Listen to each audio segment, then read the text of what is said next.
अवधूत चिंतन श्री गुरुदेव दत्त श्री सद्गुरू स्वामी समर्थ। सर्व स्वामी भक्तांचे स्वामी परिवारात खूप मनापासून स्वागत आहे। सर्वांच्या मनातील सगळ्या चांगल्या इच्छा महाराजांनी लवकर पूर्ण कराव्या हीच माऊलींकडे प्रार्थना करते आणि आजच्या व्हिडिओला सुरुवात करते। तर आज आहे पुत्रदा एकादशी आणि पुत्रदा एकादशी व्रत कसे करावे, 3 फुलांचा उपाय कसा करावा हा व्हिडिओ मी आधी शेअर केलेला आहे। कालपासून खूप सगळ्या कमेंट्स येत आहेत, तर त्या सगळ्या कमेंट्सचे उत्तरं किंवा तुमचे जे पडलेले प्रश्न आहेत तर त्या प्रश्नांचं निरसन, त्याचबरोबर आज एकादशीला काय करावं हे सुद्धा मी आजच्या व्हिडिओमध्ये सांगणार आहे। तर माझी देवपूजा वगैरे झालेली आहे आणि अर्थातच तुमची सुद्धा आजची पूजा वगैरे झाली असेल तर बघा, ज्यांच्याकडून काही सेवा राहिल्या असतील त्यांनी आवर्जून या सेवा कराव्या ज्या मी पुढे सांगणार आहे। आणि पितृदोष ज्यांना असतो त्या पितृदोषामुळेच आपल्या घरामध्ये संतती होत नाही किंवा मग पुत्रप्राप्ती होत नाही, कारण पितरांचा शाप लागल्यामुळेच काही घरांमध्ये वंशवेल वाढत नाही, तर काही घरामध्ये फक्त मुली होतात आणि मुलांचे गर्भ खराब होतात। तर बघा, तुम्ही एखाद्या ब्राह्मण काकाकडे जरी गेला ना तरी सुद्धा तुम्हाला हे सांगितलं जातं। तर स्वामी आज्ञेवरून मी तुम्हाला आज एक सुंदर अशी सेवा सांगणार आहे। हे सगळे उपाय करा आणि ज्यांना ही सेवा करता येईल त्यांनी आवर्जून 21 दिवसांची ही सेवा करायची आहे। तर एक एक करून माहिती सांगते, व्हिडिओ शेवटपर्यंत पाहत असताना सगळ्यांनी कमेंट्समध्ये श्री स्वामी समर्थ असे लिहा। तर ताईंनो, खूप सगळ्या कमेंट्स आहेत, काही आपल्या पहिल्याच ताई असतात ज्या नेहमी कमेंट्स करतात आणि काही नवीनसुद्धा आहेत। तर सर्वप्रथम ज्यांना सुतक विटाळ असेल किंवा मासिक धर्म असेल त्या ताईंना देवकार्य करता येणार नाही, म्हणजे पूजा अर्चा, तर तुम्ही संतती गोपाळ मंत्र जो आहे त्याचंसुद्धा तुम्ही जप करू शकता मनातल्या मनात। त्याचबरोबर तुम्ही पुरुष सूक्त आजच्या दिवशी मोबाईलवर ऐकू शकता। त्याचबरोबर आज न चुकता विष्णू सहस्रनाम स्तोत्र आपल्याला पठण करायचं आहे। ज्यांना अडचण आहे त्यांनी अर्थात ते मोबाईलवर नक्की ऐकू शकता, कारण विष्णुदेवांची कृपा झाली आपोआप माता लक्ष्मी आपल्यावर प्रसन्न होते। आणि एकादशी हे विष्णुदेवांना समर्पित हा उपवास आहे। आपल्याला आज बाळकृष्णांची सेवा करायची आहे, तर माझी इथे सेवा झालेली आहे। बाळकृष्णांना मस्त असा लोण्याचा नैवेद्य दाखवलेला आहे आणि 3 फुलांचा सुद्धा उपाय केलेला आहे। तर मी तुम्हा सर्वांसाठी 3 फुलांचा उपाय केला आणि माझ्यासुद्धा मुलांना चांगलं आरोग्य वगैरे मिळावं म्हणून मी हा केलेला आहे। तर माझ्यासुद्धा एका बहिणीला अजून मूलबाळ झालेलं नाही आहे, लहान्या बहिणीला, तर मी तिच्यासाठी खास आज इथे इच्छा सांगितली आहे। तसंच तुमच्या कमेंटनुसार सुद्धा इच्छा सांगितलेली आहे। तर बघा, भक्तिभावाने आपल्याला कुठलीही सेवा करायची आहे, पूर्ण श्रद्धेने केल्यास आपल्याला नक्कीच आपल्या गुरूंची कृपा होते। तर अर्थ नसल्यास काय करावं हे तुम्हाला समजलं। पुरुष सूक्त कशा पद्धतीने म्हणायचं खूप सगळ्या कमेंट्स होत्या, तर 3 फुलांचा उपाय जो व्हिडिओ आहे आपला आधीचा, तर तिथे मी कमेंट बॉक्समध्ये तुम्हाला पुरुष सूक्त दिलेलं आहे। तर 16 वेळा तुम्हाला 16 ओव्यांचं जे पुरुष सूक्त आहे ते फक्त प्लेन आधी म्हणायचं आहे आणि नंतर 1 वेळा फलश्रुती घ्यायची आहे। तर हे माझ्याकडून राहून गेलं आणि खूप नवीन भक्त जे असतात त्यांना हे समजत नाही। तर बघा, मी आधी कमेंट बॉक्समध्ये दिलेला आहे, आत्तासुद्धा सांगते, जर तुमच्याकडून ही राहिली असेल बाळकृष्णांची सेवा तर तुम्ही ही सायंकाळीसुद्धा करू शकता। तर या पद्धतीने करायची आहे। त्याचबरोबर आजच्या दिवशी काय काय करावं, तर आज तुम्ही तुमच्या दारामध्ये जर गाई आली तर गाईला आवर्जून तुम्ही हिरवा चारा खाऊ घाला किंवा थोडीशी हरभऱ्याची भिजलेली डाळ आणि थोडासा गुळाचा खडा हातावर घ्यायचा आहे आणि दोन्ही हाताच्या मुठीमध्ये तुम्हाला गाईला हे खाऊ घालायचं आहे। गाई हे खात असताना तुमचं हात चाटल्या जाती आणि जेव्हा हात चाटतो तर आपल्या हाताच्या नकळत रेषा चाटल्या जातात। आपल्याला जे दोष लागलेले असतात किंवा काही आपले पूर्व प्रारब्ध असतात तर ह्या सगळ्या रेषा गायीने चाटल्यामुळे मिटल्या जातात, दोष मिटतात आणि मग आपल्याला खरंच देवांचा सुद्धा लवकर आशीर्वाद मिळतो। तर हा गाईचा उपाय आवर्जून करावा।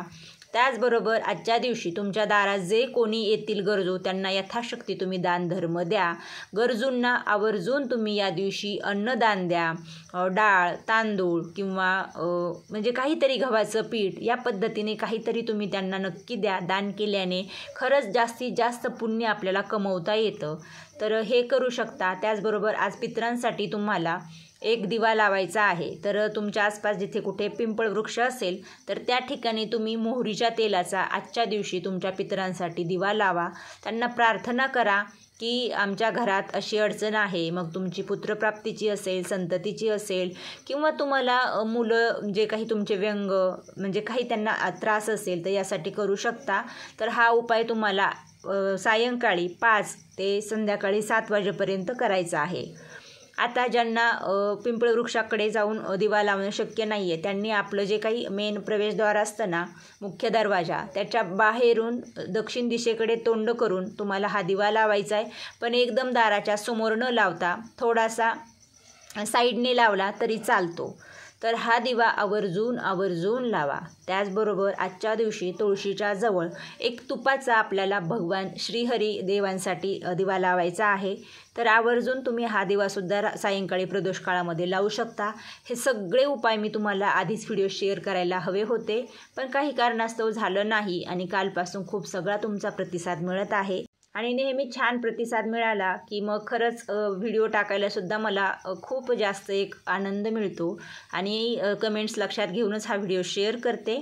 तरी तुम्ही उशिरा व्हिडिओ जरी पाहिला तरी बघा, आजच्या पुत्रदा एकादशीपासून तुम्हाला एक सेवा करायची 21 दिवसांची. ही सेवा करत असताना तुम्हाला काही नियम आहेत.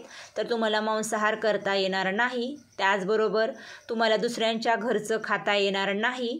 तर 21 दिवस तुम्हाला हा नियम कटाक्षाने पाळायचा आहे.